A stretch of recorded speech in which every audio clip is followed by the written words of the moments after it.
अस्मद्गुरुभ्यो नमः। अस्मत्परमगुरुभ्यो नमः। अस्मत्सर्वगुरुभ्यो नमः। श्रीमते रामानुजाय नमः। श्रीमान् वेङ्कटनाथार्यः कवितार्किककेसरी वेदान्ताचार्यवर्यो मे सन्निधत्तां सदा हृदि। ಸಂಚಾರ ಪದ್ಧತಿ 11. ಅದರಲ್ಲಿ 30 ಶ್ಲೋಕಗಳು 2 ಬಾರಿ ಆಗಿದೆ. 261ನೇ ಶ್ಲೋಕದಿಂದ 290. ಆಮೇಲೆ ಮತ್ತೆ 2 ಲೈನ್ ಹೇಳುವಂಥದ್ದು, ಅಂದ್ರೆ 1 ಸೆಂಟೆನ್ಸ್. ಈಗ ಎಂದು ಹೇಳಿದ್ದೇನೆ, 4 ಸಾಲುಗಳಲ್ಲಿ 2 ಸಾಲು ಸೇರಿದ್ರೆ 1 ಸೆಂಟೆನ್ಸ್ ಆಗುತ್ತೆ. ನಿನ್ನೆ ಅರ್ಧ ಹೇಳಿದ್ದು, ಇವತ್ತು ಅದನ್ನ ಮುಂದುವರ್ಸೋಣ. ಅದಕ್ಕೆ ಮೊದಲು ಎಲ್ಲರೂ ಮ್ಯೂಟ್ ಮಾಡಿಕೊಂಡು ನನ್ನ ಜೊತೆಗೂ ಹೇಳಿ. ಶ್ರೀರಂಗನಾಥ ದಿವ್ಯಮಣಿ ಪಾದುಕಾಭ್ಯ ನಮಃ. ಅಥ ಸಂಚಾರ ಪದ್ಧತಿ 11. ಅಗ್ರತಸ್ತೆ ಗಮಿಷ್ಯಾಮಿ ವೃದ್ಧಂತಿ ಕುಶಕಂಟಕಾನ್ ಇತಿ ಸೀತಾಪಿ ಯದ್ವೃತ್ತಿಂ ಇಯೇಷ ಪ್ರಣಮಾಮಿ ತಾಂ. ಶರದಶಂ ಶತಮಂಬ ಪಾದುಕೆ ಸ್ಯಾಂ ಸಮಯಾಭೂತ ಪಿತಾಮಹಸ್ತುತಾನಿ ಮಣಿಮಂಟಪಿಕಾಸುರಂಗವರ್ತುಃ ತ್ವದಧೀನಾನಿ ಗತಾಗತಾನಿ ಪಶ್ಯನ್. ತ್ವದಧೀನ ಪರಿಕ್ರಮೋ ಮುಕುಂದಃ ತದಧೀನಸ್ತವ ಪಾದುಕೆ ವಿಹಾರಃ. ಇತರೇತರ ಪಾರತಂತ್ರ್ಯಮಿತ್ತಂ ಯುವಯೋಃ ಸಿದ್ಧಮನನ್ಯತಂತ್ರ ಭೂಮ್ನೋಃ. ರಜಸಾ ತಮಸಾ ಚ ದುಷ್ಟಸತ್ವೇ ಗಹನೆ ಚೇತಸಿ ಮಾಮಕೆ ಮುಕುಂದಃ. ಉಚಿತಂ ಮೃಗಯಾ ವಿಹಾರಮಿಚ್ಛನ್ ಭವತೀಂ ಆದೃತ ಪಾದುಕೆ ಪದಾಭ್ಯಾಂ. ಕ್ಷಮಯಾ ಜಗತಾಮಪಿ ತ್ರಯಾಣಾಂ ಅವನೇ ದೇವಿ ಪದಾವನಿ ತ್ವಯೈವ. ಅಧಿಗಮ್ಯ ತಮೋಪಿ ಸಂಶ್ರಿತಾನಾಂ ಅಧಿಗಂತಾ ಭವತಿ ಸ್ವಯಂ ಮುಕುಂದಃ. ಶಿರಸಾ ಭವತೀಂ ದಧಾತಿ ಕಶ್ಚಿತ್ ವಿಧೃತಃ ಕೋಪಿ ಪದಸ್ಪೃಶಾ ಭವತ್ಯಾ. ಉಭಯೋರ್ಮಧುವೈರಿಪಾದರಕ್ಷೆ ತ್ವದಧೀನಾಂ ಗತಿಮಾಮನಂತಿ ಸಂತಃ. ಸ್ಪೃಶತಃ ಶಿರಸಾ ಪದೇನ ಚ ತ್ವಾಂ ಗತಿಮುದ್ದಿಶ್ಯ ಮುಕುಂದ ಪಾದುಕೆ ದ್ವೌ. ಅವರೋಹತಿ ಪಶ್ಚಿಮಃ ಪದಾತ್ ಸ್ವಾತ್ ಅಧಿರೋಹತ್ಯನಘಸ್ತದೇವ ಪೂರ್ವಃ. ಸಮಯೇಷ್ವಪದಿಶ್ಯ ಜೈತ್ರಯಾತ್ರಾಂ ವಿವಿಧಾಂತಃ ಪುರವಾಗುರಾವ್ಯತೀತಃ. ನಿಯತಂ ಮಣಿಪಾದುಕೆ ಭವತ್ಯಾ ರಮತೆ ವತ್ಮನಿ ರಂಗ ಸಾರ್ವಭೌಮಃ. ನಿಜ ಸಂಹನನ ಪ್ರಸಕ್ತಲಾಸ್ಯಂ ಚರತಿ ತ್ವಾಂ ಅಧಿರುಚ್ಯ ರಂಗನಾಥಃ. ಪದರಕ್ಷಿಣಿ ಪಾವನತ್ವಮಾಸ್ತಾಂ ರಸಿಕಾಸ್ಮಾದಮತಃ ಪರಂ ನ ವಿದ್ಮಃ. ಪದಯೋರನಯೋಃ ಪರಸ್ಯ ಪುಂಸಃ ತದನುಗ್ರಾಹ್ಯ ವಿಹಾರ ಪದ್ಧತೇರ್ವಾ. ಶಿರಸೋ ಮಣಿಪಾದುಕೆ ಶ್ರುತೀನಾಂ ಮನಸೋ ವಾ ಮಮ ಭೂಷಣಂ ತ್ವಮೇಕ. ಕೃಪಯಾ ಮಧುವೈರಿಪಾದರಕ್ಷೆ ಕಠಿನೇ ಚೇತಸಿ ಮಾಮಕೆ ವಿಹರ್ತುಂ. ಮಕುಟೇಷು ದಿವೌಕಸಾಂ ವಿಧತ್ತೆ ಭವತಿ ರತ್ನ ವಿಸಂಸ್ತುಲೇಷು ಯೋಗ್ಯಾ.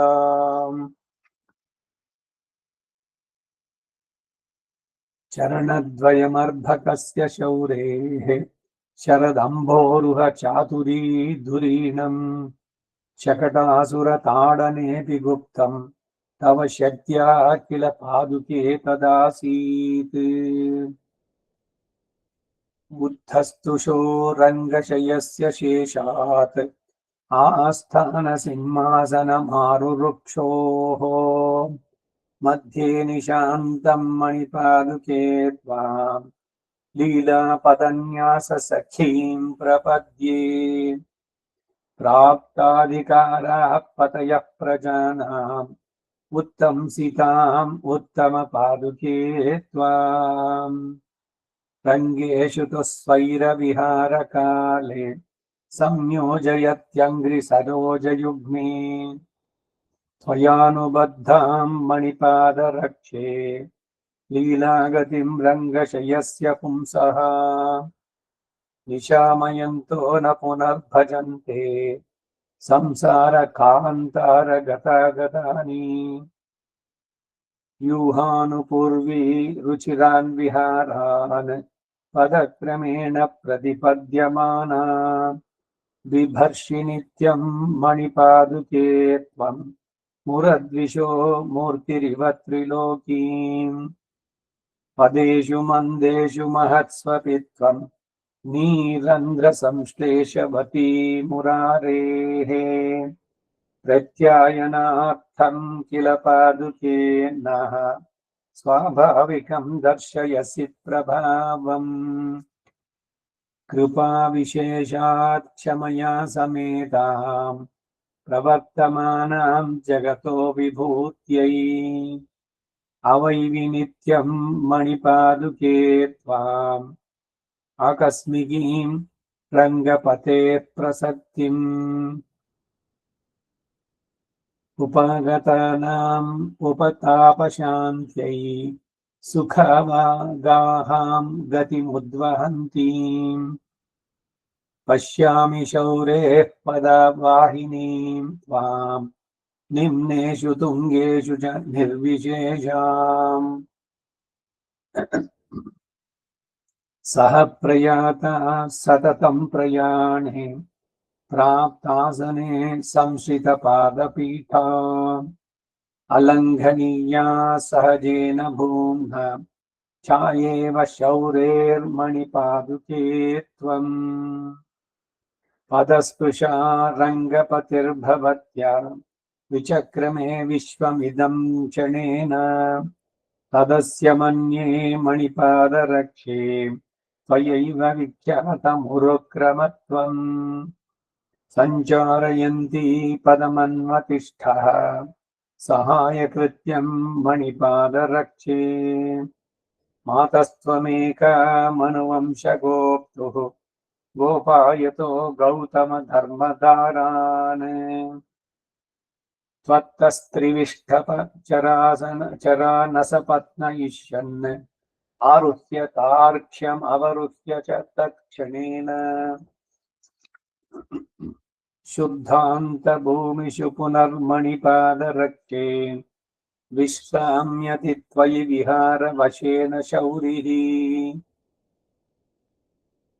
विक्रम्य भूमिमखिलां बलिना प्रविष्टां देवे पदावनि दिवं परिमातुकामे आसीदतो दिनकरस्य करोपतापात् संरक्षितुं पदसरोजम् उपर्यभूस्त्वम् त्वत्सङ्गमान्ननु सकृद्विधि सम्प्रयुक्ता शुद्धिं परामधिजगाम शिवत्वहेतुम् रङ्गाधिराजपदरक्षिणि कीदृशी सा गङ्गा बभूव भवदीयगतागतेन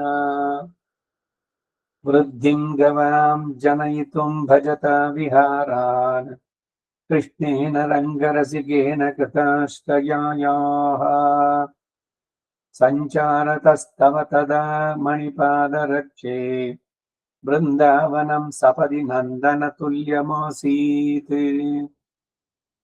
मातस्त्रयीमयतया चरणप्रमाणे द्वे विक्रमेषु विविधेषु सहायभूते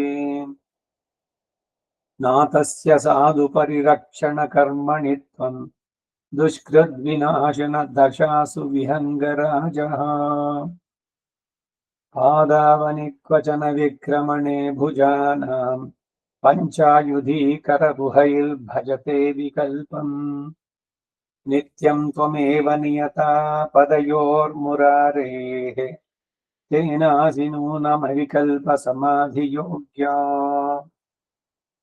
अक्षेत्रविद्भिरधिगन्तुमशक्यवृत्तिः मातस्त्वया निरवधिर्निधिरप्रमेयः रथ्यान्तरेषु चरणावनिरङ्गसङ्गी वात्सल्यनिघ्नमनसा जनसात्कृतोऽसौ सम्पद्यते समुचितं क्रममाश्रयन्त्या सद्वर्त्मना भगवतोऽपि गतिर्भवत्या ईष्टे पदावनि पुनः क इवेतरेषाम् यावत्तनस्य विषमादपथ प्रचारात् व्यावर्तनस्य विषमादपथ प्रचारात् 290 ಶ್ಲೋಕ ಇದು 291ರಿಂದ ನಾವೊಂದ್ಸಲ ಹೇಳ್ತೇನೆ. ಮಧುಸೂದನ್ ಮತ್ತೆ ಜಗದೀಶ ನೀವು ರಿಪೋರ್ಟ್ ಮಾಡ್ಬೋದು. 291ನೇ ಶ್ಲೋಕ ಸಂಚಾರ ಪದ್ಧತಿನಲ್ಲಿ.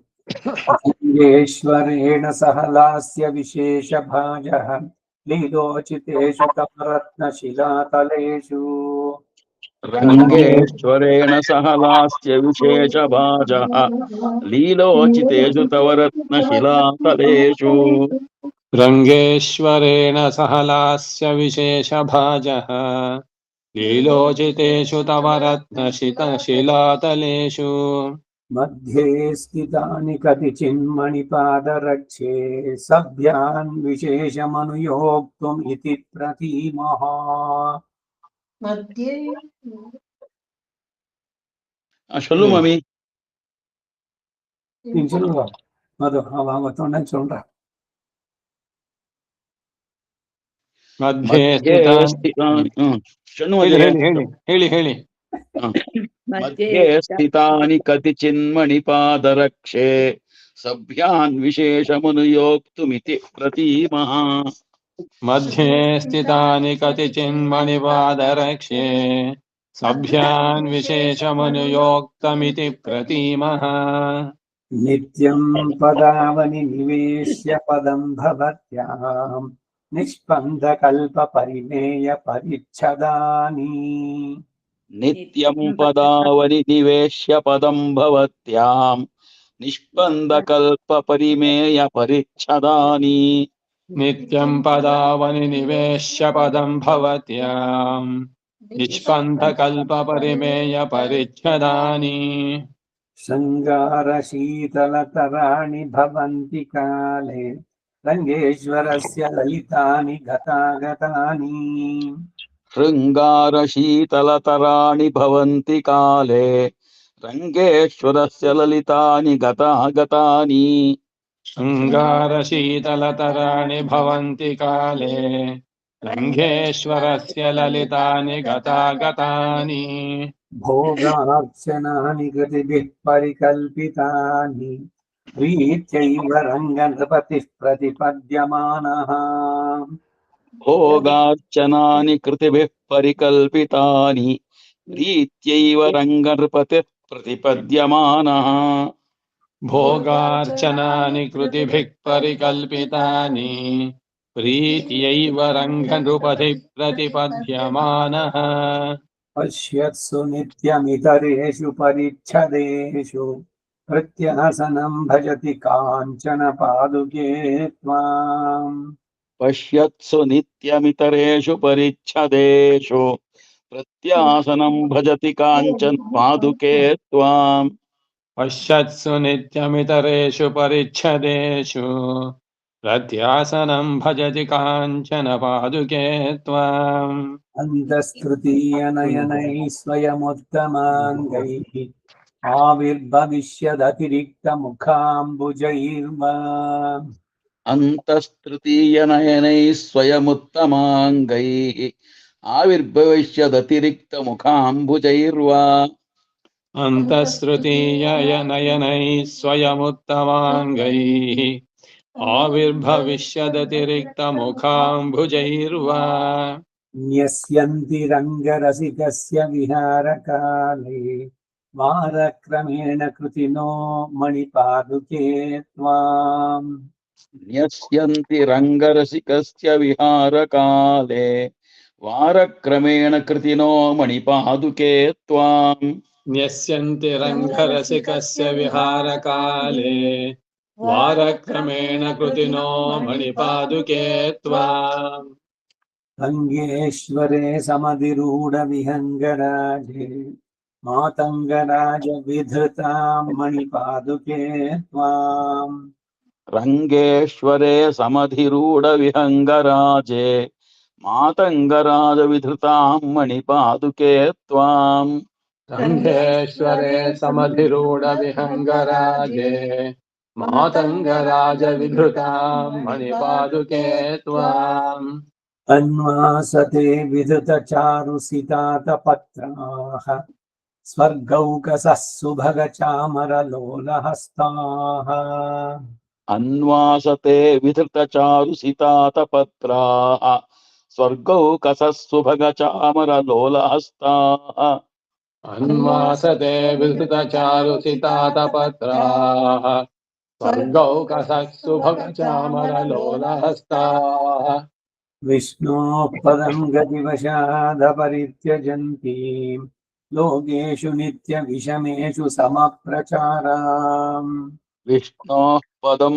ಗತಿವಶಾದಪರಿತ್ಯಜಂತೀಂ ಲೋಕೇಶು ನಿತ್ಯ ವಿಷಮೇಶು ಸಮಪ್ರಚಾರಾಂ ವಿಷ್ಣೋ ಪದಂ ಗತಿವಶಾದ ಪರಿತ್ಯಜಂತೀಂ ಲೋಕೇಶು ನಿತ್ಯ ವಿಷಮೇಶು ಸಮಪ್ರಚಾರಾಂ ಅನ್ವೇತುಮರ್ಹತಿ ಧೃತಾಂ ಅಖಿಲೈಃ ಸುರೇಂದ್ರೈಃ ಗಂಗಾ ಕಥಂ ನು ಗರುಡಧ್ವಜ ಪಾದುಕೆ ತ್ವಾಂ ಅನ್ವೇತುಮರ್ಹತಿ ಧೃತಾಮಖಿಲೈಃ ಸುರೇಂದ್ರೈಃ ಗಂಗಾ ಕಥನ್ನು ಗರುಡಧ್ವಜ ಪಾದುಕೆ ತ್ವಾಂ ಅನ್ವೇತುಮರ್ಹತಿ ಧೃತಾಂ ಅಖಿಲೈಃ ಸುರೇಂದ್ರೈಃ ಗಂಗಾ ಕಥಂ ನು ಗರುಡಧ್ವಜ ಪಾದುಕೆ ತ್ವಾಂ ಭಿಕ್ಷಾಂ ಅಪೇಕ್ಷ್ಯ ಧನುಜೇಂದ್ರ ಗೃಹಂ ಪ್ರಯಾತು ಗುಪ್ತ್ಯೈ ಗವಾಂ ವಿಹರತೋ ವಹತಶ್ಚ ದೂತ್ಯಂ ಭಿಕ್ಷಾಮಪೇಕ್ಷ್ಯ ಧನುಜೇಂದ್ರ ಗೃಹಂ ಪ್ರಯಾತು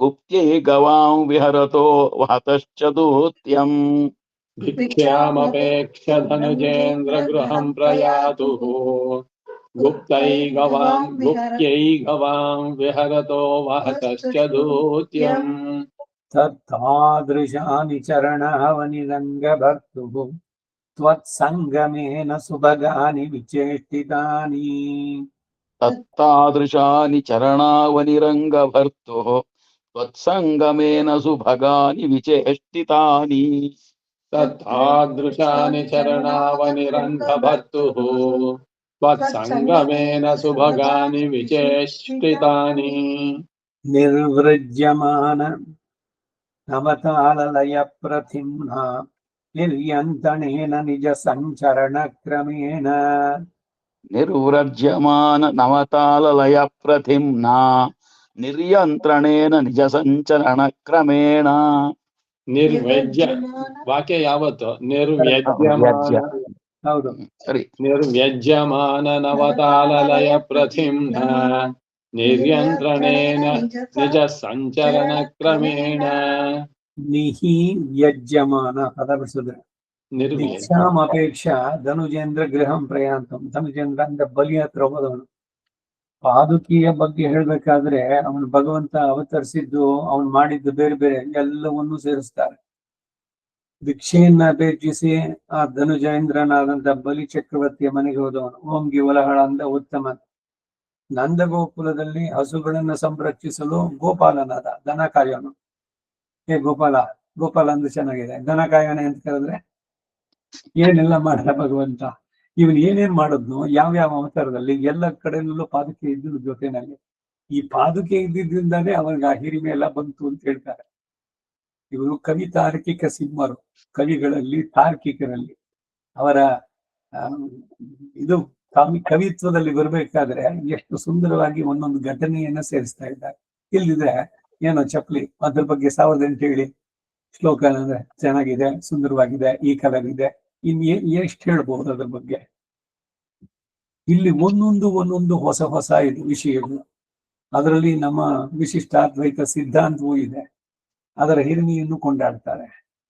ಬೇರೆ ಬೇರೆ ಅವತಾರಗಳು. ಪಾಂಡವರಿಗೆ ದೂತನಾಗಿದ್ದು. ಮಹತಶ್ಚ ದೂತ್ಯಂ ತತ್ತಾದೃಶಾನಿ ಚರಣಾವನಿ ರಂಗಭರ್ತೋ ತ್ವತ್ಸಂಗಮೇನ, ನಿನ್ನ ಸಂಘದಿಂದಲೇ ಅವೆಲ್ಲಾಗಿದ್ದು. ಪಾಂಡವ ದೂತನಾಗಿ ಅವನ ನಿವಾಸ ಹಿರಿಮೆಯನ್ನ ಪಡೆದಿದ್ದು ಕೂಡ ನಿನ್ನ ಪ್ರಭಾವದಿಂದ ಭಗವಂತನಿಗೆ ಬಂದಿತ್ತು ಅಂತ ನಾರಿನಲ್ಲಿ.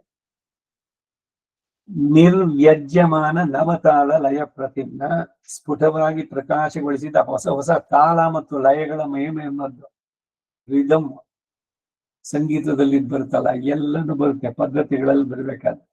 ನಿರ್ಯಂತ್ರಣೇನ ಜೆ ಸಂಚರಣ ಕ್ರಮೇಣ ಆಯ್ತಲ್ಲ. ಮೃದ್ನಾಸಿ ರಂಗನ ನೃಪತೇರ್ ಮಣಿಪಾದುಕೆ ತ್ವಂ ದುಃಖಾತ್ಮಕಾನ್ ಪ್ರಣಮತಾಂ ದುರಿತ ಪ್ರರೋಹಾನ್. ಮೃದ್ನಾಸಿ ರಂಗನೃಪತೇರ್ಮಣಿಪಾದುಕೆ ತ್ವಂ ದುಃಖಾತ್ಮಕಾನ್ ಪ್ರಣಮತಾಂ ದುರಿತ ಪ್ರರೋಹಾನ್. ಮೃದ್ಧಾಸಿ ರಂಗನೃಪತೇರ್ಮಣಿಪಾದುಕೆ ತ್ವಂ ದುಃಖಾತ್ಮಕಾನ್ ಪ್ರಣಮತಾಂ ದುರಿತ ಪ್ರರೋಹಾನ್. ದುಃಖ ರೂಪವಾದ ಪಾಪದ ಅಂಕುರಗಳು ಮೊಳಕೆಗಳು ಬರ್ತಾ ಇದ್ರೆ ಪಾದಕ್ಕೆ ಅದನ್ನೆಲ್ಲ ನೀನು ತುಳಿದಾಕಿ ಎಲ್ಲರ ಪಾಪಗಳನ್ನ ನಾಶ ಮಾಡ್ತೀಯ ಅಂತಾರೆ. ಸಂಚಾರ ಪದ್ಧತಿ ಇದು. ಭಗವಂತ ಸಂಚಾರ ಕೊಡ್ಬೇಕಾದ್ರೆ ಭಗವಂತ ಪಾದುಕೆಯನ್ನು ಧರಿಸಿದ್ದಾನೆ. ಅಮ್ಮ ಪಾದಕಾರ್ಯಲ್ಲಿ ನೀನು ನಡೆದು ಬರೋದ್ರಿಂದ ನಮ್ಮ ಪರ್ವತದ ಪ್ರಾಚೀನ ಕರ್ಮದ್ದೆಲ್ಲ ಅಲ್ಲಿ ಅಂಕುರಗಳು ಏನು ತಾನೇ ಸ್ಪರ್ಟ್ ಆಗಿ ಬರ್ತಾ ಇದೆ, ಪಾರ್ಥೇನಿಯಂ ಬೆಳೆದಂತೆ.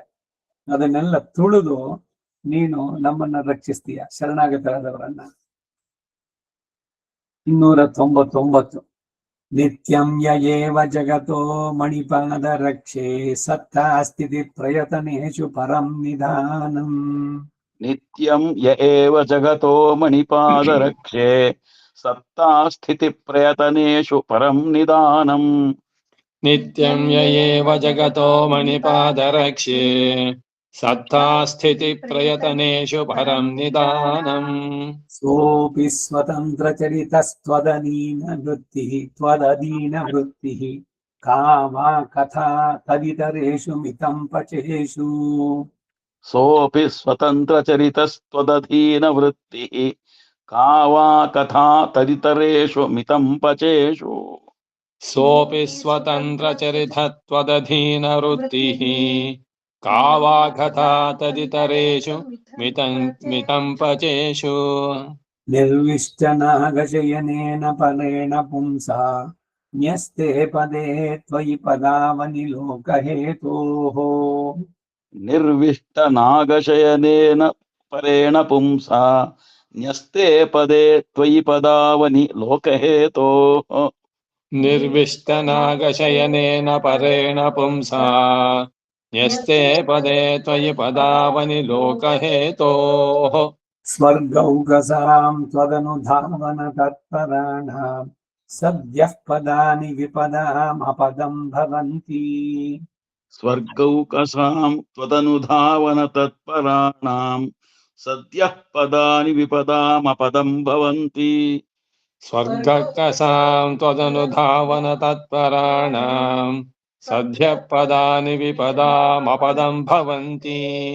ಶರದುಪಗಮಕಾಲೇ ಸಂತ್ಯಜನ್ಯೋಗ ನಿದ್ರಾಂ ಶರಣಮುಪಗತಾನಾಂ ಪ್ರಾಣಹೇತೋಃ ಪ್ರಯಾಸ್ಯನ್.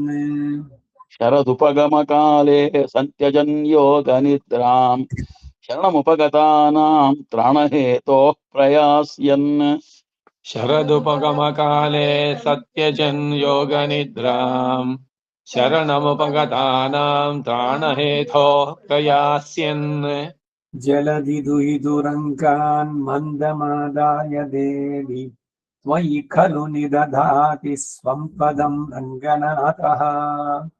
ಜಲಧಿ ದುಹಿತುರಂಕಾನ್ ಮಂದಮಾದಾಯ ದೇವಿ ತ್ವಯಿ ಖಲು ನಿದಧಾತಿ ಸ್ವಂ ಪದಂ ರಂಗನಾಥಃ. ಜಲಧಿ ದುದುಹಿತರಂಕಾನ್ ಮಂದಮಾದಾಯ ದೇವಿ ತ್ವಯಿ ಖಲು ನಿದಧಾತಿ ಸ್ವಂ ಪದಂ ರಂಗನಾಥಃ. ಸ್ಪೃಶಸಿ ಪದ ಸರೋಜಂ ಪಾದುಕೆ ನಿರ್ವಿಘಾತಂ ಪ್ರವಿಶಸಿ ಚ ಸಮಸ್ತಾಂ ದೇವಿ ಶುದ್ಧಾಂತಕಕ್ಷ್ಯಾಂ. ಸ್ಪೃಶಸಿ ಪದ ಸರೋಜಂ ಪಾದುಕೆ ನಿರ್ವಿಘಾತಂ ಪ್ರವಿಶಸಿ ಚ ಸಮಸ್ತಾಂ ದೇವಿ ಶುದ್ಧಾಂತಕಕ್ಷ್ಯಾಂ. ಸ್ಪೃಶಸಿ ಪದ ಸರೋಜಂ ಪಾದುಕೆ ನಿರ್ವಿಘಾತಂ ಪ್ರವಿಶಸಿ ಚ ಸಮಸ್ತಾಂ ದೇವಿ ಶುದ್ಧಾಂತಕಕ್ಷ್ಯಾಂ. ಅಪರಮಪಿ ಮುರಾರೇಃ ಪೂರ್ವಮಾವೇಲ ಕನ್ಯಾ ಸ್ವಭಿಸರಣ ವಿಧೀನಾಂ ಅಗ್ರಿಮಾ ಸಾಕ್ಷಿಣೀ ತ್ವಂ. अपरमपि मुरारेः पूर्वमाभीरकन्या स्वभिसरणविधीनाम् अग्रिमा साक्षिणी त्वम् अपरमपि मुरारे पूर्वमाभीरकन्या स्वाभिसरणविधीनाम् अग्रिमा साक्षिणी त्वम् ಹಾಗೆ ಒಂಚೂರು ಗಮನಿಸಿ, ನಿನ್ನೆ ಅರ್ಧ ಲೈನ್ ಹೇಳಿದಾಗ ಪೂರ್ವಮಾಭೀರ ಕನ್ಯಾಸು ಕನ್ಯಾಸು ಅಭಿಸರಣ ವಿಧಿನಾಂ, ಇವತ್ತು ಸಂಧ್ಯಾದಾಗ ಏನಾಯ್ತು? ಆಭೀರ ಕನ್ಯಾ ಸ್ವಭಿಸರಣ ವಿಧಿನಾಂ. ಇದು ಸಂಧಿ ಎಲ್ಲೆಲ್ಲಿ ಮಾಡ್ಬೇಕು ಅದು ಛಂದೋಬದ್ಧವಾಗಿ ಬರೆದ ಹಿಂದಿಂದ ವೃತ್ತಗಳಲ್ಲಿ ನಿಂತಿದೆ. ಅದರಿಂದ ಮೊದಲೇ ಹೇಳದಂತೆ ಯಾವ ಛಂದಸ್ಸಿನಲ್ಲಿ ಅವ್ರು ಮಾಡಿದ್ದಾರೋ, ಯಾವ ವೃತ್ತದಲ್ಲಿ ಮಾಡಿದ್ದಾರೋ ಹಾಗೆ ಅದನ್ನ ಹೇಳಿದ್ರೆ ಅದು ಚಂದ. ಅದಕ್ಕಾಗಿ ಆಯಾಯ ಛಂದಸ್ಸು ಮತ್ತೆ ವೃತ್ತ ಎರಡೂ ಕೂಡ ಬಹಳ ಮುಖ್ಯ. ಪ್ರತಿಭವನ ಮನನ್ಯೇ ಪಾದುಕೆ ತ್ವತ್ಪ್ರಭಾವಾತ್ ವಿವಿಧ ವಪುಷಿ ದೇವೇ ವಿಭ್ರಮದ್ಯೂತ ಕಾಲೇ. प्रतिभवन मनन्ये पादुके त्वत्प्रभावात् विविध वपुषि देवे विभ्रमद्युतकाले. प्रतिभवनमनन्ये पादुके त्वत्प्रभावात् विविधवपुषि देवे विभ्रमद्यूतकाले. अभिलषित सपत्नी गेह यात्रा विघातम् ग्लहयसि रहसि त्वां षोडशस्त्री सहस्रम्. अभिलषित सपत्नी गेहयात्रा विघातम् ग्लहयसि रहसि त्वां षोडशस्त्री सहस्रम्. ಇಲ್ಲಿ ಗ್ಲಹಯತಿ ರಹಸಿ ಅಂತಿದೆ. ग्लहयति ಅಭಿಲಷಿತ ಸಪತ್ನಿ ಗೇಹಯಾತ್ರಾ ವಿಘಾತಂ ಗ್ಲಹಯತಿ ರಹಸಿ ತ್ವಾಂ ಷೋಡಶಸ್ತ್ರೀ ಸಹಸ್ರಂ. ಗ್ಲಹಯತಿ ರಹಸಿ, ಗ್ಲಹಯತಿ ರಹಸಿ, ग्लहयति करेक्ट. ಅದನ್ನೇ ಹಾಕೊಳ್ಳಿ. ತಟಭುವಿ ಯಮುನಾಯಾಶ್ಚನ್ನ ವೃತ್ತೌ ಮುಕುಂದೇ ಮುಹುರಧಿಗಮ ಹೇತೋ ಮುಹ್ಯತಾಂ ಯೌವತಾನಾಂ. तटभुवि यमुनायाश्छन्नवृत्तौ मुकुन्दे मुहुरधिगमहेतोर्मुह्यतां यौवतानाम्. ತಟಭುವಿ ಯಮುನಾಯಾಶ್ಚನ್ನ ವೃತ್ತೌ ಮುಕುಂದೇ ಮುಹುರಧಿಗಮ ಹೇತೋ ಮುಹತ್ಯಾಂ ಯೌವತಾನಾಂ. ಮಹೇತೋಹೋ ಮುಹ್ಯತಾಂ ಅರ್ಥವ ಸೇರುತ್ತಲ್ಲಿ ವಿಸರ್ಗ ಹೋಗಿ ಮುಹುರಧಿಗಮ ಹೇತೋರ್ ಮುಹ್ಯತಾಂ. ಹೇತೋರ್ ಮುಹ್ಯತಾಂ, ಅಲ್ಲಿ ಅರ್ಕಾವತ್ತು ಮೇಲ್ಗಡೆ ಅದನ್ನ ಮುಹುರಧಿಗಮ ಹೇತೋರ್ ಮುಹ್ಯತಾಂ ಯೌವತಾನಾಂ. ಶಮಯಿತು ಮಲಮಾಸೀತ್ ಶಂಖ ಚಕ್ರಾದಿ ಚಿಹ್ನ ಪ್ರತಿಪದ ವಿಚಿಕಿತ್ಸಾಂ ಪಾದುಕೆ ಪದ್ಧತಿಸ್ತೆ. शमयितुमलमासीत् शङ्खचक्रादिचिह्नः प्रतिपदविचिकित्सां पादुके पद्धतिस्ते. ಶಮಯಿತು ಮಲಮಾಸೀತ್ ಶಂಖಚಕ್ರಾದಿಚಿಹ್ನ ಪ್ರತಿಪದ ವಿಚಿಕಿತ್ಸಾಂ ಪಾದುಕೆ ಪದ್ಧತಿಸ್ತೆ. ಅಧಿಗತ ಬಹುಶಾಖಃ ಮಂಜುವಾಚ ಶುಕಾಧೀನ್ ಸರಸಿಜ ನಿಲಯಾಯಾಃ ಪ್ರಿಯೇ ಸಂಗ್ರಹೀತುಂ. अधिगत बहुशाखान् मञ्जुवाच शुकादीन् सरसिजनिलयायाः प्रीतये सङ्ग्रहीतम्. ಅಧಿಗತ ಬಹುಶಾಖಾನ್ ಮಂಜುವಾಚಶುಕಾದೀನ್ ಸರಸಿಜ ನಿಲಯಾಯಾಃ ಪ್ರೀತಯೇ ಸಂಗ್ರಹೀತುಂ. ಪ್ರಕಟಿತ ಗುಣಜಾಲಂ ಪಾದುಕೆ ರಂಗಬಂಧೋಃ ಉಪನಿಷದ್ ಅಟವೀಶು ಕ್ರೀಡಿತಂ ತ್ವತ್ಸನಾಥಂ. प्रकटितगुणजालं पादुके रङ्गबन्धोः उपनिषदटवीषु क्रीडितं त्वत्सनाथम्. ಪ್ರಕಟಿತ ಗುಣಜಾಲಂ ಪಾದುಕೆ ರಂಗಬಂಧೋಃ ಉಪನಿಷದಟವೀಷು ಕ್ರೀಡಿತಂ ತ್ವತ್ಸನಾಥಂ. ತ್ವತ್ಸನಾಥಂ ಮುನಿ ಪರಿಷದಿ ಗೀತಂ ಕೌತಮೀ ರಕ್ಷಣಂತೆ ಮುಹುರನುಕಲಯಂತೋ ಮಂಜುವಾಚ ಶಕುಂತಾಃ. मुनिपरिषदि गीतं गौतमी रक्षणन्ते मुहुरनुकलयन्तो मञ्जुवाच शकुन्ताः. मुनिपरिषदि गीतं गौतमी रक्षणं ते मुहुरनुकलयन्तो ಮಂಜುವಾಚ ಶಕುಂತಾಃ. ಗೌತಮಿ ಅಂದ್ರೆ ಅಲ್ಲಿ ಗೌತಮನ ಪತ್ನಿ, ಅದಕ್ಕೆ ಗೌತಮಿ ಅವಳು. ಉಷಸಿ ನಿಜ ಕುಲಾಯಾದುತ್ಥಿತ ದಂಡಕೇಶು ಸ್ವಯಮಪಿ ಪದರಕ್ಷೆ ಸ್ವೈರಮಾಂ ರೇಡಯಂತಿ. ಉಷಸಿ ನಿಜಕುಲಾಯಾದುತ್ಥಿತೋ ಉತ್ಥಿತಾ ದಂಡಕೇಶು ಸ್ವಯಮಪಿ ಪದರಕ್ಷೆ ಸ್ವೈರಮಾಂ ರೇಡಯಂತಿ. ಉಷಸಿ ನಿಜಕುಲಾಯಾಧುಸ್ಥಿತಾ ದಂಡಕೇಶು ಸ್ವಯಮಪಿ ಪದರಕ್ಷೆ ಸ್ವೈರಮಾಂ ರೇಡಯಂತಿ. ಯಮ ನಿಯಮ ವಿಶುದ್ಧೈರ್ಯಂ ನ ಪಶ್ಯಂತಿ ಚಿತ್ತೈಃ ಶ್ರುತಿಷು ಚುಳಕ ಮಾತ್ರಂ ದೃಶ್ಯತೆ ಯಸ್ಯ ಭೂಮಾ. ಯಮ ನಿಯಮ ವಿಶುದ್ಧೈರ್ಯನ್ನ ಪಶ್ಯಂತಿ ಚಿತ್ತೈಃ ಶ್ರುತಿಷು ಚುಲಕ ಮಾತ್ರಂ ದೃಶ್ಯತೆ ಯಸ್ಯ ಭೂಮಾ. ಯಮ ನಿಯಮ ವಿಶುದ್ಧೈರ್ಯಂ ಪಶ್ಯಂತಿ ಯಂ ನ ಚಿತ್ತೈಃ. ಪಶ್ಯಂತಿ ಯಮ ನಿಯಮ ವಿಶುದ್ಧೈ ಯಂ ನ ಪಶ್ಯಂತಿ ಚಿತ್ತೈಃ ಶ್ರುತಿಷು ಚುಳಕ ಮಾತ್ರಂ ದೃಶ್ಯತೆ ಯಸ್ಯ ಭೂಮ. ನಕಾರ ಅಲ್ಲಿ ಬಹಳ ಮುಖ್ಯ. ಯಮ ನಿಯಮಗಳ ಅನುಷ್ಠಾನದಿಂದ ಪರಿಶುದ್ಧವಾದ ಮನಸ್ಸಿನಿಂದಲೂ ಕೂಡ ಯಾರನ್ನು ಕಾಣೋದಕ್ಕಾಗೋದಿಲ್ವೋ, ಮಣ್ಣವರ್ಕುಂ ವಿಣ್ಣವರ್ಕುಂ ಅರಿಯಾದವನ್ ಯಾರಕ್ಕೂ ಕಾಣಕೊಡಾದವನ್, ಇವೆಲ್ಲ ಎಷ್ಟು ಬಹಳ ಯೋಗಿ ಹೃದಯಾನ ಗಮ್ಯಂ ಇದೆ. ಯೋಗದಲ್ಲಿ ಆ ಸಿದ್ಧಿಯನ್ನು ಪಡೆದವರು ಏನ್ ಸುಮ್ಮನೆ ಎಲ್ಲ ಯೋಗ ಮಾಡಿದವ್ರಿಗೆಲ್ಲ ಭಗವಂತ ಕಣ್ಣೇನು? ಅದಕ್ಕೆ ಇಲ್ಲಿ ಹೇಳಿದ್ರು, ಯಾರನ್ನ ಕಾಣೋದಕ್ಕಾಗೋದಿಲ್ವೋ ನ ಪಶ್ಯಂತಿ, ಅದು ಯಾವ ಮಹತ್ತರವಾದ ಮಹಿತಿ ಶ್ರುತಿಗಳಲ್ಲಿಯೋ ಅಂಗೈ ಪ್ರಮಾಣದಷ್ಟು ಮಾತ್ರ ಕಂಡು ಬರುತ್ತೋ ಅಂತಹ ಪರಮ ಪುರುಷನನ್ನ ಮಾಂಸ ಚಕ್ಷಸ್ಸನ್ನುಳ್ಳಂತಹ ಮಾಂಸ ದೃಷ್ಟೇ ಜನಸ್ಯ, ಸಾಮಾನ್ಯ ಜನರು ಸಮಗ್ರವಾಗಿ ಸುಲಭವಾಗಿ ಕಾಣುವಂತೆ ನೀನ್ ತಂದು ಕೊಡ್ತಾ ಇದೀಯ. ಪಾದುಕೆ ಗ್ರೇಟ್ನೆಸ್ ಇದು. ಭಗವಂತ ಪಾದುಕೆಯನ್ನ ಧರಿಸಿದಾಗ ಯೋಗಿಗಳಿಗೂ ಸಿಗದೆ ಇರುವಂತ ದೃಶ್ಯ ಎಲ್ಲ ಸಾಮಾನ್ಯರಿಗೂ ತಮ್ಮ ಚರ್ಮ ಚಕ್ಷಸ್ಸಿಗೆ ಸಿಗುತ್ತೆ ಅಂತಾರೆ. ಸುಲಭ ನಿಖಿಲ ಭಾವಂ ಮಾಂಸ ದೃಷ್ಟೇರ್ಜನಸ್ಯ ಸ್ವಯಮುಪಹರಸಿತ್ವಂ ಪಾದುಕೆ ತಂ ಪುಮಾಂಸಂ. ಸುಲಭ ನಿಖಿಲ ಭಾವಂ ಮಾಂಸ ದೃಷ್ಟೇರ್ಜನಸ್ಯ ಸ್ವಯಮುಪಹರಸಿ ತ್ವಂ ಪಾದುಕೆ ತಂ ಪುಮಾಂಸಂ. ಸುಲಭ ನಿಖಿಲ ಭಾವಂ ಮಾಂಸ ದೃಷ್ಟೇರ್ಜನಸ್ಯ ಸ್ವಯಮುಪಹರಸಿ ತ್ವಂ ಪಾದುಕೆ ತಂ ಪುಮಾಂಸಂ.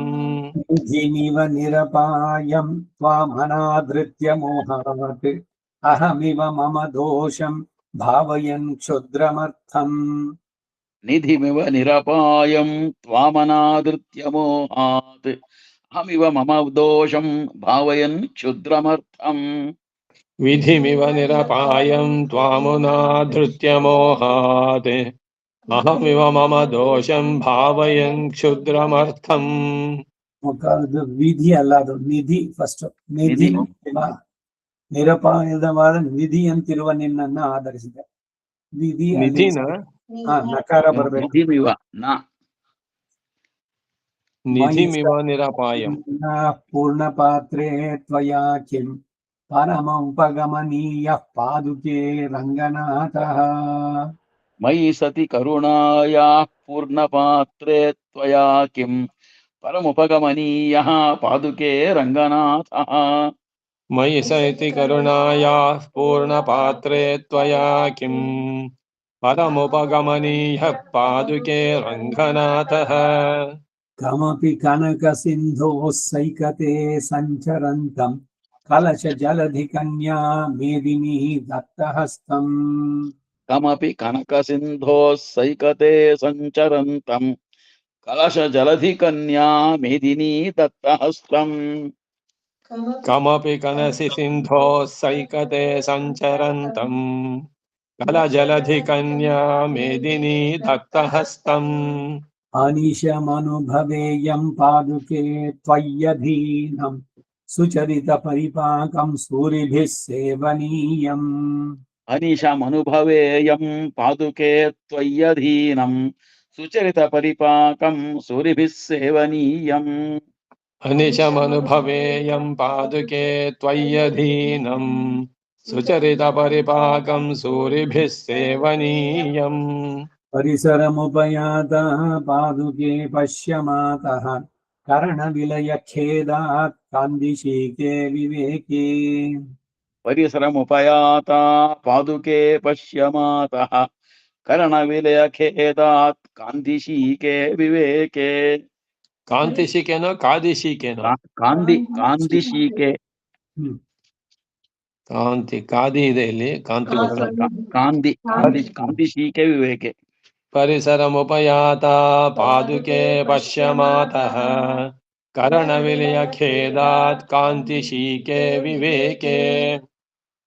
ವೇದಾಂತ ದೇಶಿಕರದು ಸ್ತೋತ್ರಗಳಲ್ಲಿ ಗಮನಿಸಿದ್ರೆ ಇದು ಹೇಳ್ತಾರೆ ಅವರು, ಮಮ ಅಂತಿಮ ಪ್ರಯಾಣೆ, ನಿನ್ನ ದರ್ಶನ ಸಿಗಲಿ ಅಂತ. ಇಲ್ಲಿ ಕರ್ಣ ವಿಲಯ ಖೇದಾತ್ ಅಂದ್ರು. ಇಂದ್ರಿಯಗಳು ವಿಲಯಗೊಂಡ ಖೇದದ ಕಾರಣ ವಿವೇಕ ಅಳಿಸಿ ಹೋಗುವಂತಹ ನಮ್ಮ ಕೊನೆಗಾಲದಲ್ಲಿ ಮತ್ತೆ ತಾಯಿಯ ಗರ್ಭದಲ್ಲಿ ವಾಸ ಮಾಡುವ ಕ್ಲೇಶವನ್ನು ಕಡಿದು ಹಾಕುವನು ಪುಂಡರೀಕಾಕ್ಷನಾದಂತಹ ಪರಮ ಪುರುಷನ ಕರೆದುಕೊಂಡು ಬರುವಳಾಗಿ ನನ್ನ ಬಳಿಗೆ ಬಂದು ನನ್ನನ್ನ ಕಟಾಕ್ಷಿಸು. ಪಾದುಕೆಗೆ ಹೇಳ್ಬಿಟ್ರೆ ಪಾದುಕೆಗೆ ಅವನ ಮೇಲೆ ಇರೋವನು ಹೇಳ್ಕೊಂಡ್ ಬರ್ತಾನೆ. ಯಾವುದರಿಂದ? ಈ ಕರ್ಣ ವಿಲಯ ಖೇದಾತೆ, ಅಂತಿಮ ಪ್ರಯಾಣೆ ಅನೇಕ ಕಡೆಯಲ್ಲಿ ಬರುವಂತದ್ದು. ಅಂದ್ರೆ ಶರೀರವನ್ನ ಬಿಡುವಾಗ ನಿನ್ನ ದರ್ಶನ ಆಗಲಿ. ಆ ಭೀಷ್ಮ ಪ್ರಾರ್ಥನೆ ಮಾಡದ ಇಚ್ಛಾವರಣಿ, ಅವನ್ ಬಿಡಬೇಕು ಶರೀರ ಅನ್ಬೇಕಾದ್ರೆ ಎದುರುಗಡೆನಲ್ಲೇ ಇದ್ದ, ಅವನ ಕಣ್ಣಲ್ಲಿ ಆನಂದ ಬಾಷ್ಪ. ಎಂತ ಪರಮ ಕರುಣಾವಳಿ ನೀನು, ನನ್ನ ಕಡೆಗಾಲ ಯಾವಾಗ ಅನ್ನೋದು ನಿನಗೆ ಗೊತ್ತು. ನಾನ್ ಸಂಕಲ್ಪ ಮಾಡಿ ಬಿಡುತ್ತಾನೆ ಇಚ್ಛಾವರಣಿ. ಆ ಬಿಡೋ ಕಾಲದಲ್ಲಿ ನಾನು ನಿನ್ನನ್ನ ನೋಡ್ತಾ ಇದ್ವಿ. ಭೀಷ್ಮ ಮುಕ್ತಿ ಪ್ರದಾಯಕಾಯ ನಮಃ ಕೃಷ್ಣ ಅಷ್ಟೋತ್ತರದಲ್ಲಿ ಬರುವಂತದ್ದು. ಹೀಗೆ ನಮಗೆ ಆ ರೀತಿ ಕೃಪೆಯನ್ನ ಉಂಟು ಮಾಡೋದಕ್ಕೆ ಅಮ್ಮ ಪಾದಕ್ಕೆ ನೀನು ಆ ಶ್ರೀಮನ್ನಾರಾಯಣ ಪುರುಷೋತ್ತಮ ಅವನನ್ನು ಕರ್ಕೊಂಡು ಬಾ, ನನ್ನ ಅಂತಿ ಕರ್ಣ ವಿಲಯ ಖೇದಾತೆ ಅಲ್ಲಿ. ಪುರುಷ ಮುಪನಯಂತಿ ಪುಂಡರೀಕಾಕ್ಷ ಮಧ್ಯೆ ಪುನರುದರ ನಿವಾಸ ಕ್ಲೇಶ ವಿಚ್ಛೇದನಂ ನಃ. ಪುರುಷಮುಪನಯಂತಿ ಪುಂಡರೀಕಾಕ್ಷಮಗ್ರೆ ಪುನರುದರ ನಿವಾಸ ಕ್ಲೇಶ ವಿಚ್ಛೇದನಂ ನಃ. ಪುರುಷಮುಪನಯಂತಿ ಪುಂಡರೀಕಾಕ್ಷಮಗ್ರೆ ಪುನರುದರ ನಿವಾಸ ಕ್ಲೇಶ ವಿಚ್ಛೇದನಂ ನಃ. ಇನಿಪಿರವಿಯಾನ್ ವೇಂಡೆ ಬಂದ್ರು. ಶಂಕರಾಚಾರ್ಯರು ಕೂಡ ಅಲ್ಲಿ ಆದೌ ಕರ್ಮ ಪ್ರಸಂಗ ಮಾತೃಕುಕ್ಷ ಸ್ಥಿತ ಅಮ್ಮ, ಗರ್ಭವಾಸದ ದುಃಖವನ್ನು ಮತ್ತೆ ಕೊಡ್ಬೇಡ ಅಂತ. ಸಂತೋಷವಾಗಿಲ್ಲ, ಚೇತನರು ಎಷ್ಟು ಕಷ್ಟಪಡ್ತಾರೆ ಅಂತ. ಗರ್ಭದಲ್ಲಿದ್ದಂತಹ ಚೇತನನ ಪ್ರಾರ್ಥನೆ ಭಾಗವತದಲ್ಲಿದೆ. ಗರ್ಭಸ್ಥ ಶಿಶುವಿನ ಪ್ರಾರ್ಥನೆ, ಎಷ್ಟು ಜನ್ಮಗಳ ಅವಕಾಶ ಕೊಟ್ಟೆ ನೀನು, ನಾನು ಬರೀ ಇದ್ರಲ್ಲೇ ಇದ್ದೆ, ಇಂದ್ರಿಯಗಳ ತೃಪ್ತಿ ಇದ್ರಲ್ಲೇ ಮತ್ತೆ ಮತ್ತೆ ಹುಟ್ಟಿ ಬರ್ತಾ ಇದ್ದೀನಿ. ಈಗಿನಾದ್ರೂ ನಾನು, ಯಾಕೆಂದ್ರೆ ಗರ್ಭದಲ್ಲಿ ಇದ್ದಾಗ ಪೂರ್ಣ ಜ್ಞಾನ ಇರುತ್ತೆ. ಈವನ್ ಪ್ರೀವಿಯಸ್ ಬರ್ತ್ಸ್, ಹಿಂದಿನ ಜನ್ಮಗಳಲ್ಲಿ ಏನೇನಾಗಿದೆ ಎಲ್ಲವೂ ಉಂಟು, ತುಡಿತಾ ಇರುತ್ತೆ. ಯಾವಾಗ ಹೊರಗೆ ಬರ್ತೀನೋ ಈ ಸಲ ಬಂದಾಗ ನನ್ನ ಜೀವನದ ಸಾರ್ಥಕತೆ ಮಾಡ್ಕೋಬೇಕು ಅಂತ. ಆದ್ರೆ ದಿ ಮೊಮೆಂಟ್ ಅದು ಬಂದಿದ ತಕ್ಷಣ ಆ ಜ್ಞಾನ ಅನ್ನೋದು ಹೊರಟೋಗುತ್ತೆ. ಅದಕ್ಕಾಗಿ ದೊಡ್ಡದಾಗಿ ಅದು ತೀರೋದು, the first cry of the child. ಇವ್ರು ಡಾಕ್ಟರ್ಗಳು ಬಹಳ ಹೆಲ್ತಿ ಸೈನು, ಅದು ಅಳದೇ ಇದ್ರೆ ಅಳಿಸ್ತಾರೆ. ಎಲ್ಲಿ ಜ್ಞಾನ ಇಟ್ಕೊಂಡ್ ಬಂದ್ಬಿಟ್ರೆ ನಮ್ಮ ಅಳು ಬರ್ತಾರ. ಇವ್ರು ಆ ಶಟ ಅನ್ನೋದನ್ನ ಕೋಪದಿಂದ ತಳ್ಳೋದ್ರು, ಬೇರೆಯವರಿಗೆಲ್ಲ ಆ ಶಟೆ ಮಾಯಿ ಆವರಿಸ್ಕೊಳ್ಳುತ್ತೆ. ಆದ್ರಿಂದ ಮಕ್ಕಳು ಚೀರುತ್ತವೆ ಹುಟ್ಟಿದ ತಕ್ಷಣ. ಹಾಗೇನೆ ಶರೀರ ಬಿಡ್ಬೇಕಾದ್ರೂ ಅಷ್ಟೇ, ಆ ನೋವು ತೀವ್ರವಾದಾಗ ದೂರ ಕಿರ್ಚ್ಕೊಳ್ಳೋದು, ಅಲ್ಲಿಗೆ ಅದು ತಟಸ್ಥ. ಅವರು ಲಾಸ್ಟ್ ನಲ್ಲಿ ಈ ಸಂದರ್ಭದಲ್ಲೆಲ್ಲ ನೀನು ಕೃಪೆ ಇರ್ಲಿ ಅಂತ ಕೇಳುವಂತಹದ್ದಲ್ಲಿ ಪುನರುದರ ನಿವಾಸ ಕ್ಲೇಶ ವಿಚ್ಛೇದನಂ ನಹ ನಮಗೆ. ಸಾಮೇ ಭೂಯಾತ್ ಸಪದಿ ಭವತಿ ಪಾದುಕೆ ತಾಪಶಾಂತ್ಯೈ ಯಾಮಾರೂಢೋ ದಿವಮಿವ ಶುಭೈ ಸೇವ್ಯಮಾನೋ ಮರುದ್ಭಿಃ. ಸಾಮೇ ಭೂಯಾತ್ ಸಪದಿ ಭವತಿ ಪಾದುಕೆ ತಾಪಶಾಂತ್ಯೈ ಯಾಮಾರೂಢೋ ದಿವಮಿವ ಶುಭೈ ಸೇವ್ಯಮಾನೋ ಮರುದ್ಭಿಃ. ಸಾಮೇ ಭೂಯಾತ್ ಸಪದಿ ಭವತಿ ಪಾದುಕೆ ತಾಪಶಾಂತ್ಯೈ ಯಾಮಾರೂಢೋ ದಿವಮಿವ ಶುಭೈ ಸೇವ್ಯಮಾನೋ ಮರುದ್ಭಿಃ. ಔಧಾವಿನ್ಯಾಸಃ ಕಮಲಯಾ ಸಖ್ಯಜಾ ವೃದ್ಧಿ ಹೇತುಃ ಕಾಲೇ ಕಾಲೇ ಚರತಿ ಕರುಣಾ ಭಾರ್ಷುಕಃ ಕೃಷ್ಣಮೇಘಃ. ಸೌದಾಮಿನ್ಯಾಸಃ ಕಮಲಯಾ ಸಖ್ಯಜಾ ವೃದ್ಧಿ ಹೇತುಃ ಕಾಲೇ ಕಾಲೇ ಚರತಿ ಕರುಣಾ ವಾರ್ಷುಕಃ कृष्णमेघः सौदामिन्या सह कमलया सह्यजा वृद्धिहेतुः काले काले चरति करुणार्वार्षुखः कृष्णमेघः सत्याल्लोकात् सकलमहितात् स्थानतो वा रघूणाम् शङ्के मातः समधिकगुणं सैकतं सत्यजायाः सत्याल्लोकात् सकलमहितात् स्थानतो वा रघूणाम् शङ्के मातः समधिकगुणम् सैकतं सख्यजायाः सत्यान् लोकात् सकलमहितात् स्थानतो वा रघूणाम् शङ्के मातः समधिकगुणं सैकतं सह्यजायाः पूर्वं चिरपरिचितं पादुके यत्यजन्त्या नीतो नातस्तदिदमितरन्नीयते न त्वयासौ पूर्वं चिरपरिचितं पादुके यत्यजन्त्या नीतो नाथस्तदिदमितरन्नीयते न त्वयासौ पूर्वं चिरपरिचितं पादुके यत्यजन्त्या नीतो मितरन्नीयते न त्वयासौ अग्रे देवि त्वयि सुमनसामग्रिमैरन्तरङ्गैः विन्यस्ताया विनयगरिमा वर्जिता उत्तमङ्गात् अग्रे देवि त्वयि सुमनसामग्रिमैरन्तरङ्गैः विन्यस्तायां विनयगरिमा वर्जितादुत्तमाङ्गात् अग्रे देवी त्वयि सुमनसामग्रिमैरन्तरङ्गैः विन्यस्ताया विनयगरिमा वर्जितादुत्तमाङ्गात् दत्ते पादं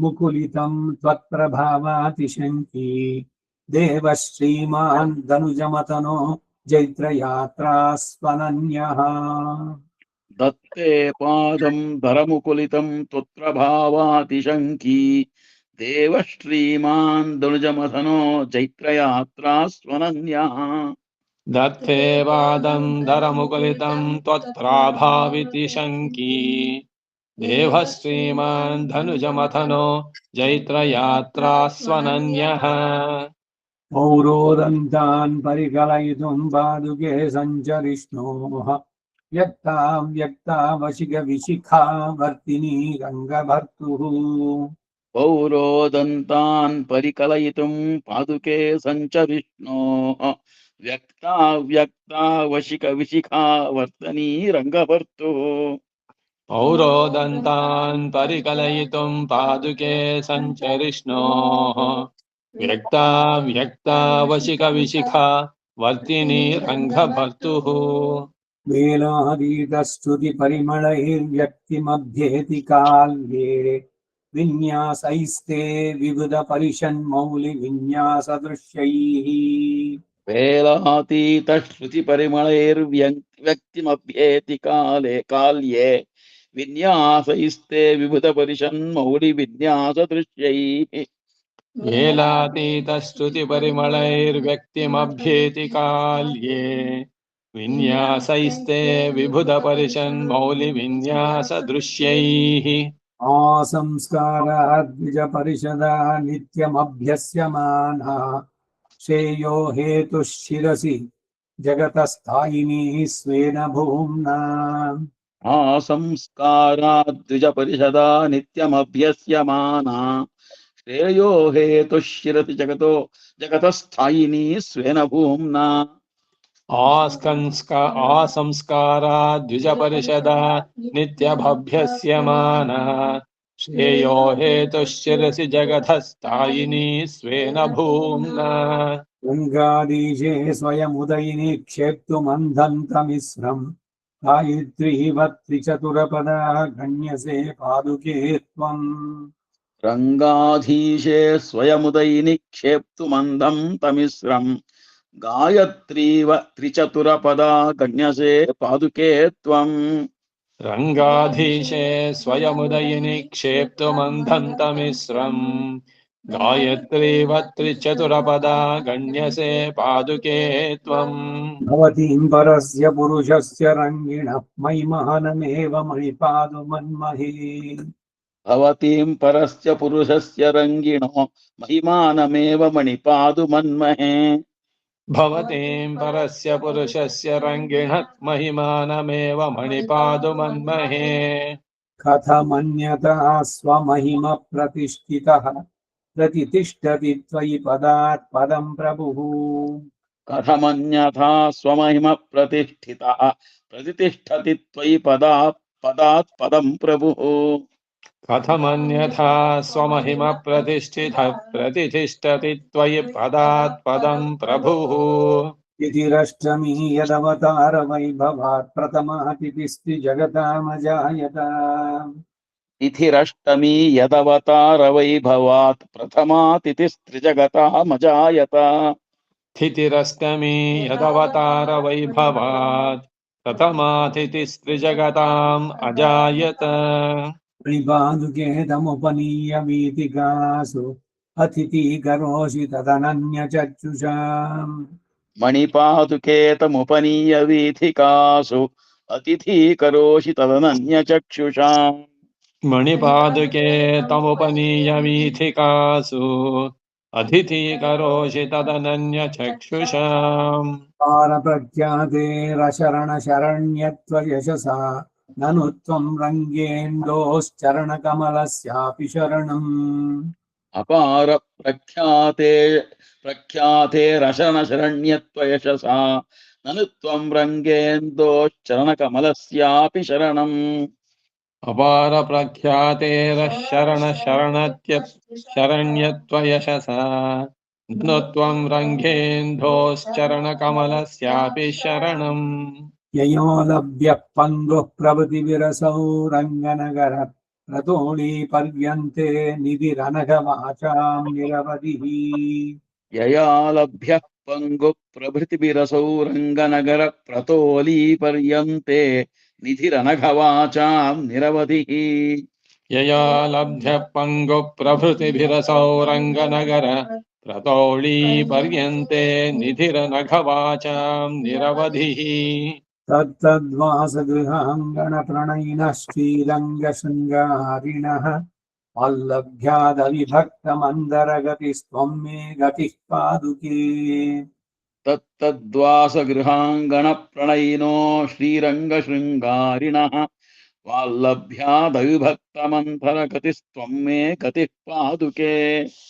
तत्तद्वासगृहाङ्गणप्रणयिनः श्रीरङ्गशृङ्गारिणः वालाभ्यादविभक्तमन्दरगतिस्त्वं मे गतिः पादुके लीलापङ्कजहल्लकोत्पलगलन्माध्वीकसेकोत्थिता यत्रामोदविकल्पना विवृणुते शुद्धान्तवारक्रमम् लीला पङ्कजहल्लकोत्पलगलन्माध्वीकसेकोत्थिता यत्रामोदविकल्पना विवृणुते शुद्धान्तवारक्रमम् लीलापङ्कजहल्लकोत्पलगलान्माध्वीकसो सेकोत्थिता यत्रामोदविकल्पना विवृणुते शुद्धान्तवारक्रमम् सम्भवतु पादरक्षे सत्यसुपर्णादिरौपवाक्यगणः यत्रासुरङ्गभक्तुः प्रथमपरिस्पन्दकारणम् भवति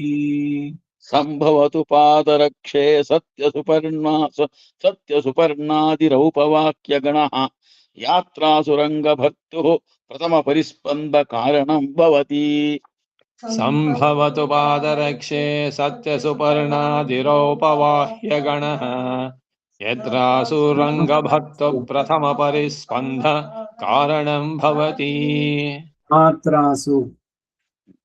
यात्रासु रङ्गभर्थो प्रथमपरिस्पन्द कारणं भवति रङ्गनाथ दिव्यमणिपादकाभ्यां नमः इति सञ्चारपद्धतिः ಶ್ರೀರಂಗನಾಥಚರಣಾರವಿಂದವ ಸಮರ್ಪಯಾಮಿ ಮುಂದಿನದು 12ನೇ ಪುಷ್ಪ ಪದ್ಧತಿ ಅದರಲ್ಲಿ ಒಂದು 10 ಶ್ಲೋಕ ಹೇಳಿ ಇವತ್ತು ನಿಲ್ಲಿಸೋಣ ಅಥ ದ್ವಾದಶಃ ಪುಷ್ಪ ಪದ್ಧತಿ ಶ್ರೀರಂಗನಾಥ ದಿವ್ಯಮಣಿಪಾದಕಾಭ್ಯಾಂ ನಮಃ ಶೌರೇ ಸಂಚಾರ ಕಾಲೇಶು पुष्पवृष्टिर्दिवश्च्युता शौरेः सञ्चारकालेषु पुष्पवृष्टिर्दिवश्च्युता तथा द्वादश पुष्पपद्धतिः शौरे सञ्चारकालेषु पुष्पवृष्टिः दिवश्च्युता ಸಂಧ್ಯಾದಾಗ पुष्पवृष्टिर्दिवश्च्युता अर्कावत् वृष्टिर्दिवश्च्युता पर्यवस्यति यत्रैव प्रपद्येतां पदावनीम्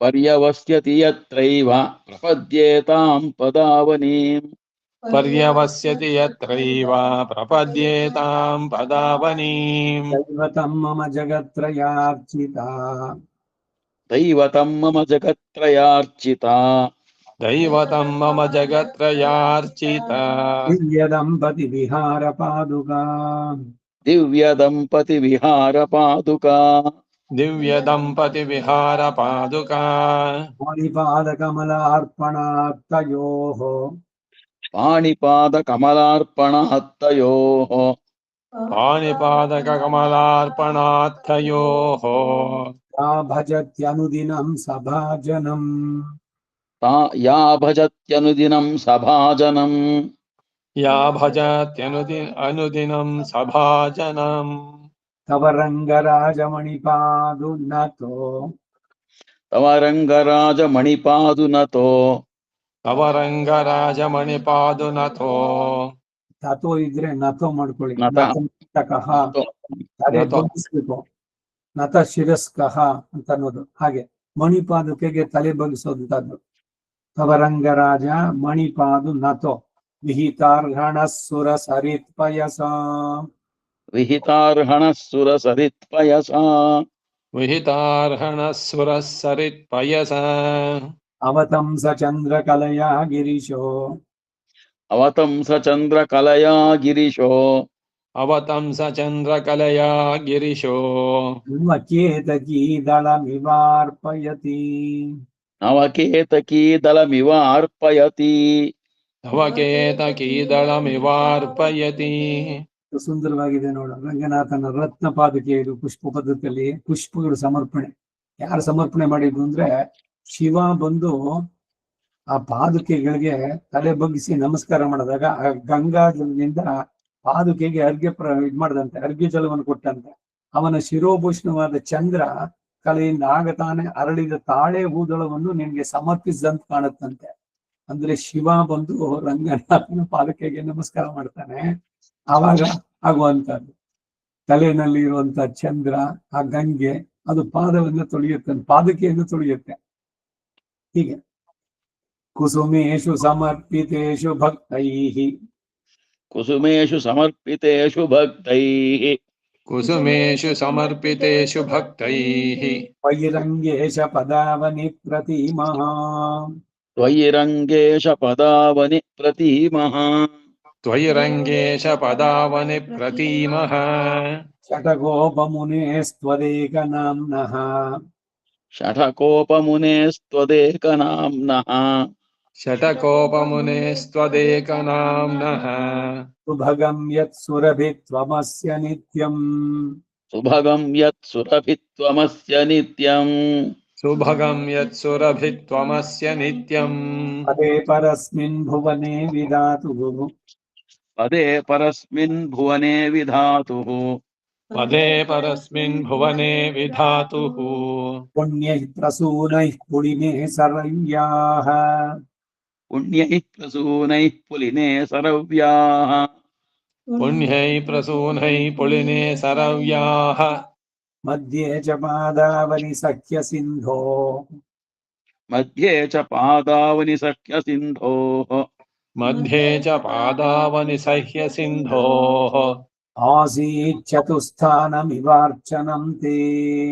आसीच्चतुस्थानमिवार्चनं ते आसीच्छतुस्थानमिवार्चनं ते तवैव रङ्गेश्वरपादरक्षे त्वय्येव रङ्गेश्वरपादरक्षे तवैव रङ्गेश्वरपादरक्षे तवैव तवैव रङ्गेश्वरपादरक्षे सौभाग्यमव्याहतमाप्तु कामाः सौभाग्यमव्याहतमाप्तु कामाः सौभाग्यमव्याहतमाप्तु कामाः सुरद्रुमाणां प्रसवैः सुजातैः सुरद्रुमाणां प्रसवैस्तु जातैः सुरध्रुमाणां प्रसवैः सुजातैः अभ्यर्चयत्यप्सरसो मुहुस्त्वाम् अभ्यर्चयन्त्यप्सरसो मुहुस्त्वाम् अभ्यर्चयन्म अभ्यर्चयत्यप्सरः अपचयन्ति अभ्यर्चयति अभ्यर्चयन्त्यप्सरसः ಅಭ್ಯರ್ಚಯಂತಿ ಅಪ್ಸರಸಃ ಅಪ್ಸರಸಃ ಅನೇಕರು ಬರೋದ್ರಿಂದ ಅದು ಅರ್ಚಯಂತಿ ಸರಿ ಅಭ್ಯರ್ಚಯಂತಿ ಅಭ್ಯರ್ಚಯಂತ್ಯಪ್ಸರಸೋ ಮುಹುಸ್ತ್ವಾಂ ಅವನೊಂದು ಸೊನ್ನೆ ಸೇರಿಸ್ಕೊಳ್ಳಿ. ಅಭ್ಯರ್ಚಯತಿ ಅಂದ್ರೆ ಸಿಂಗುಲರ್ ಆಯ್ತು, ಒಬ್ಬ ಮಾಡಿದ್ದು.